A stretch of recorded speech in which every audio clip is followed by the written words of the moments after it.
Hey guys, good morning and welcome to another episode of Motorcyclist MC Commute. You guys know the deal this morning. Today we're going to be taking a ride on Honda's 2020 CB500X. So let's throw the helmet on and go for a ride.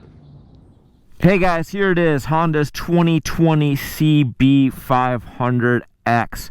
Now this is a very interesting motorcycle in American Honda's lineup and in the whole motorcycle realm.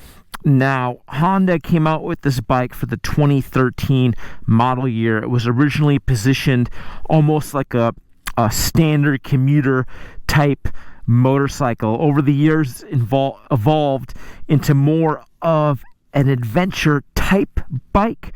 It's still a road-going motorcycle that's good at commuting, good at covering distance, but now it has a little bit more off-road appeal. $6,700 for this motorcycle. Wow, that is a good deal. You get a lot of machine for your money. But enough talking about the CB500X. Let's swing a leg over this thing and see what it's like to ride. All right, guys, here we go. A mechanical key fob. Nice. Simple and effective.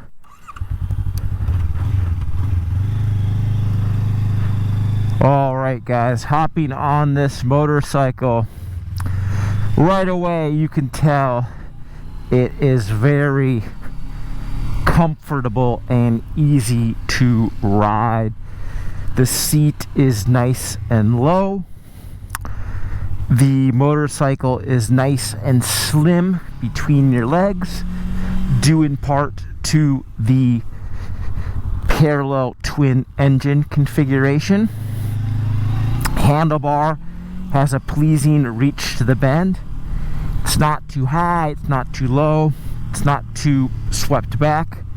A very nice and accommodating riding position that will be appreciated by new riders and more experienced alike.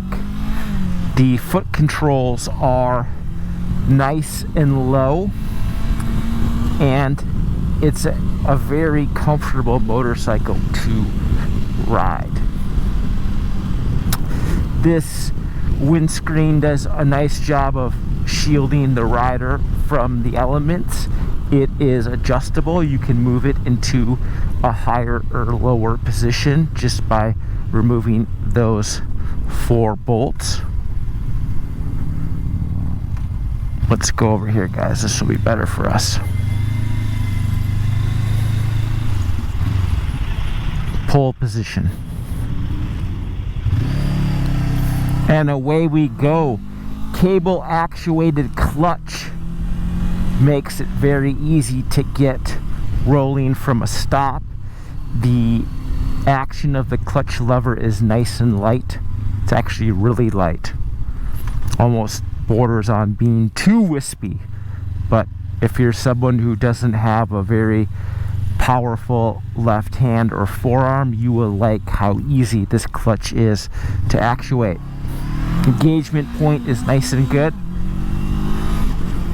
6-speed transmission puts power back to the 17-inch alloy hoop, the left hand side chain final drive. Gear ratios are good. First gear is low enough to tackle steep terrain, yet top gear has the engine spinning at not too high of an RPM when you're barreling down the freeway, which we will see in a little bit. Powering this CB500X is Honda's 471cc parallel twin 8-valve cylinder head. This engine's a really good engine. It's nice because it has a little bit more gusto than a single, but not so much power where it makes it, you know, fearsome or intimidating to ride.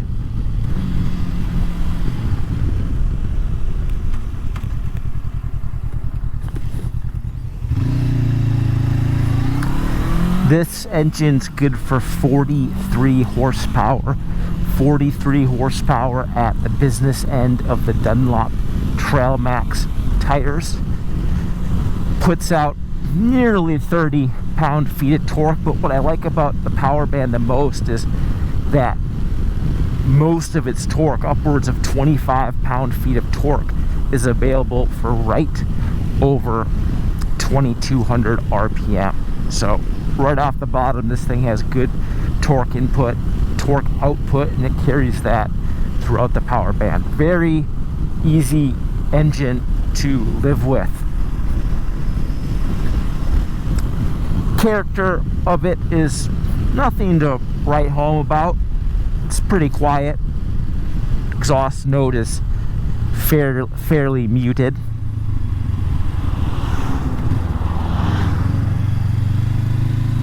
We're gonna take a right up here, guys, so just bypass this stuff here. Fairly muted engine and exhaust note, but we'll live with it just because this motorcycle is so practical. The engine drinks from a 4.7 gallon capacity fuel tank, which is quite generous. We've been averaging 55.1 mpgs. It's pretty good. We test rode Honda's NC750X many months ago, and I was astounded by how fuel efficient that engine configuration is. So it's no surprise that this 471cc parallel twin is quite easy on the old gas. Suspension. This CB500X rolls on a standard telescopic fork and a shock absorber that actuates through a linkage. And the riding dynamic of this motorcycle is quite good. This thing really glides over the pavement well. It really works with its accommodating ergonomics to make a bike that's just comfortable. It's just plain comfortable and easy to ride. Suspension adjustment is limited to preload adjustment only, front and rear. These knobs atop the fork leg are preload adjusters. You can also tighten the spring tension on the shock absorber as well if you'd like.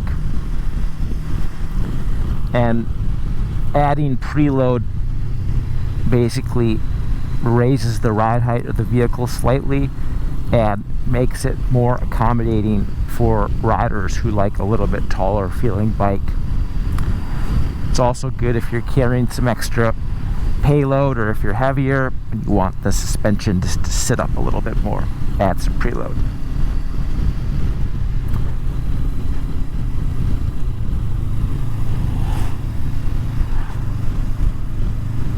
Instrumentation. Nice backlit LCD instrument panel. It's kind of small, but it relays all the necessary information. I like the new generation backlit screens where it's black background and white numbers. I like that. That's how I run all of my, that's my preferred way of looking at information, is that way. So good job, Honda. The backlit is a nice touch, but the screen is a little small. Gear position's a nice touch, very easy to read. A little fuel gauge so you can keep tabs on the 4.7 gallon capacity fuel tank, but the tachometer could be a little bit bigger. There is no standard power port, but you can add it as an accessory.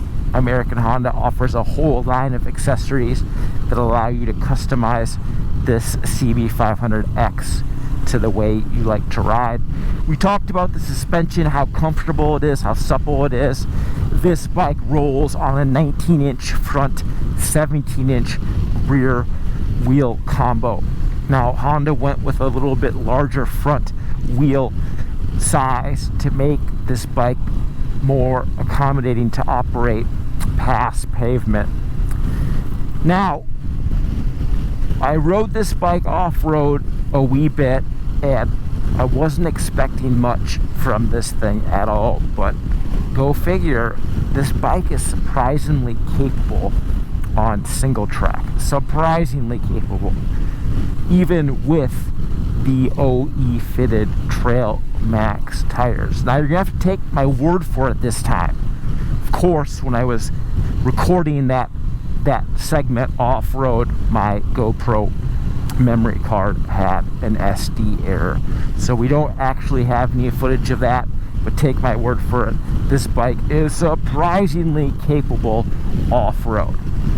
Now, are you going to take it in the really gnarly stuff? Absolutely not. But for someone who's looking for a versatile, little affordable street bike that can go off the beaten path when necessary, this bike can do it. And even though the suspension is a little bit on the comfort, softish orientated spectrum, still surprisingly capable off-road. Brakes on this bike. This CB500X is endowed with dual disc brakes. We have one disc brake up front, one disc brake in the rear. Now, I wish the front caliper was radial mount. I don't know why all motorcycles don't have radial mount front braking calipers, but the component on this motorcycle gets the job done. The motorcycle stops, no fuss, no muss. I like the responsive action of the rear brake. It's got nice power.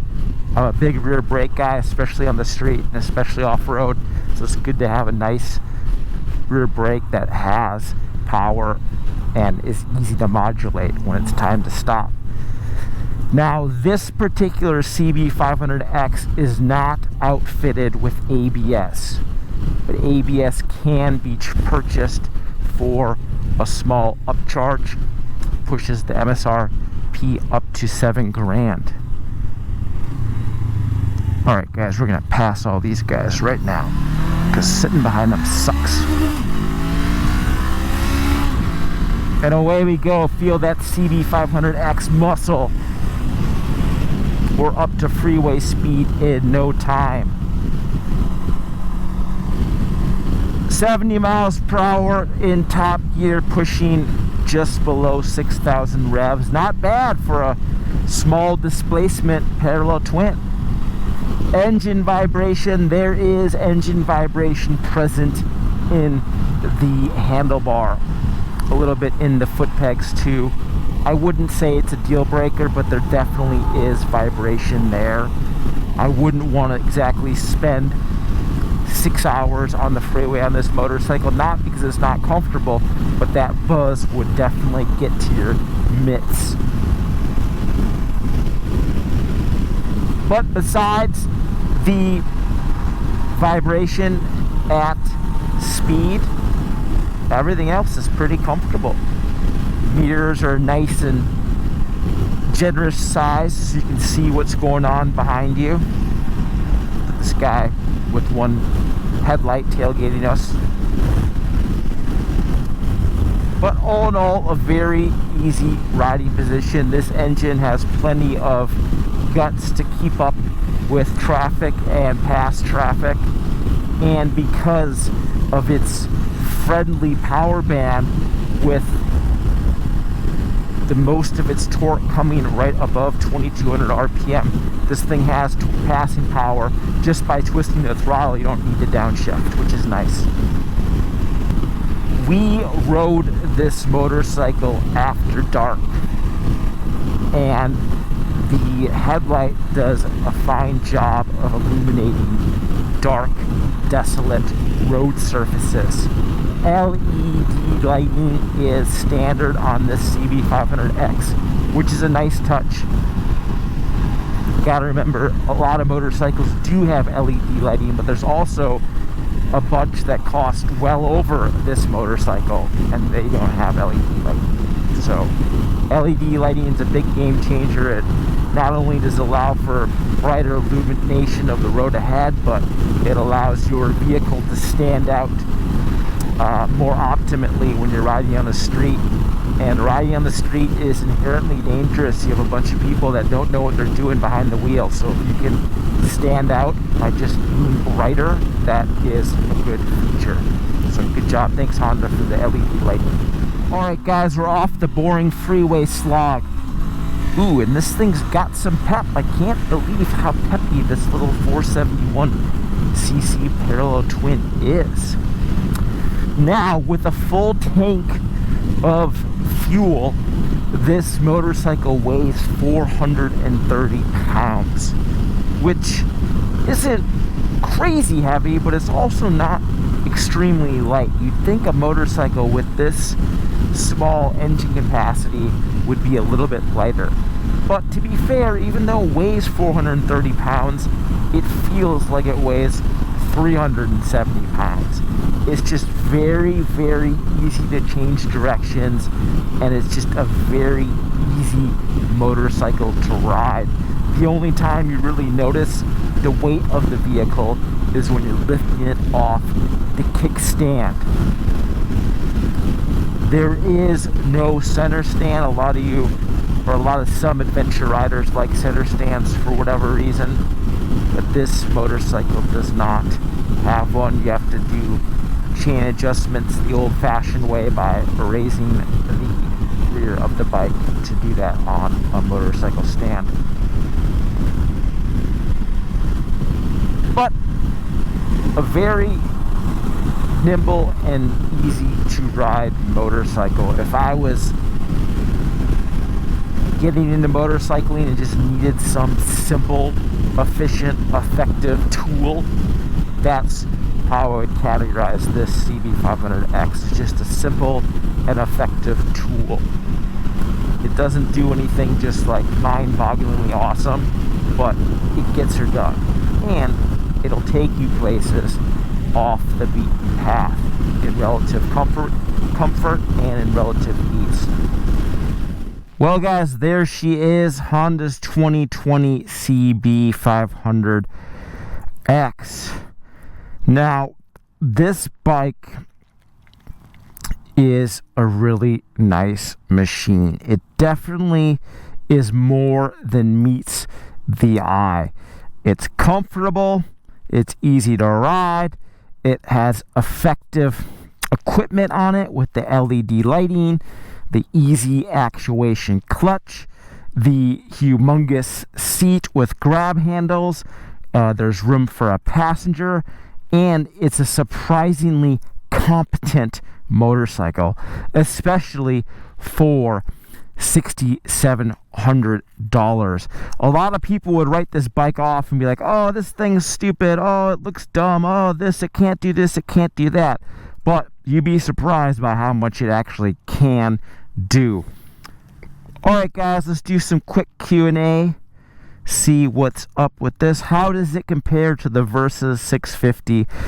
This motorcycle is very similar to the Versys 650.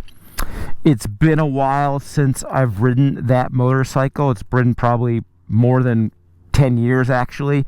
But this bike is in the same vein as the Versys. I would say that this machine is a little bit more well-rounded and a little bit more versatile than the actual Versys 650. KTM 390 or this? Well, they're not really the same. The KTM 390 is a single cylinder engine. This is a parallel twin. More cylinders are always better in my book, always, never not like that. So obviously that would be the answer for that. But that said, the 390 Adventure is surprisingly capable off-road. Realistically, there's a lot of places I would rather have a 390 Adventure off-road than this bike. But because this has more cylinders, I would go with that. CB500X or Z400 with windscreen. Those bikes don't really compare. Z400 is more street fighter. This is more standard, basic adventure, all-arounder. They don't really compare. Can it wheelie? Yes, of course this bike will wheelie. It does just fine wheelies in first gear. Sorry we haven't been doing any wheelies lately in the wheelie segment. We'll try to bring those back in the future. I know how you guys like the wheelies. Would you rather have this or F650GS? The price point on this motorcycle is so dang favorable that I would definitely gravitate toward this motorcycle. If I didn't have a lot of money, I didn't have a lot of riding experience, I just wanted a bike that was, going to be able to run errands on and maybe ride a little bit off-road and have some fun, I would totally buy this bike. Seat looks low. Does it feel like it emplaces the rider in the bike versus on the bike? Yes, definitely the seat is low, which is good if you're short. You definitely sit down in the bike. Do you think it's a dorky position to ride in? Yeah, it's kind of dorky, I'm not going to lie. This whole seating position and ergonomics package is definitely novice orientated and a little bit dorky. But again, because this motorcycle is so functional and because the price is so favorable, I wouldn't hesitate to owning one of these things. Alright guys, that's enough Q&A for today. Would I spend my $6,700 on this motorcycle? I would not, because I would buy a way more high spec bike because I'd want to wail on this thing and drive like a lunatic. That said, if I was a new rider or I didn't have any motorcycles and I just wanted to do something that I could get my foot in the door, I absolutely would buy the CB500X. At $6,700, it offers one heck of a value. Of course, because it's a Honda, it comes with a 1-year warranty. Even though these motorcycles are not made in Japan, this particular motorcycle is made out of Honda's owned Thailand factory. The fit and finish and build quality is very high. Very high. In fact, you'd be hard pressed to know up close that this bike was not built in Japan. That's how well it is put together. Guys, make sure to log on to our website, motorcyclistonline.com. That's where you can see more photos of this vehicle and read about all of the hundreds and hundreds of motorcycles that we've test ridden over the year. So go to that website. Make sure to give this video a thumbs up if you liked it, thumbs it down if you thought it stunk, and we'll see you guys next time. Thanks for watching.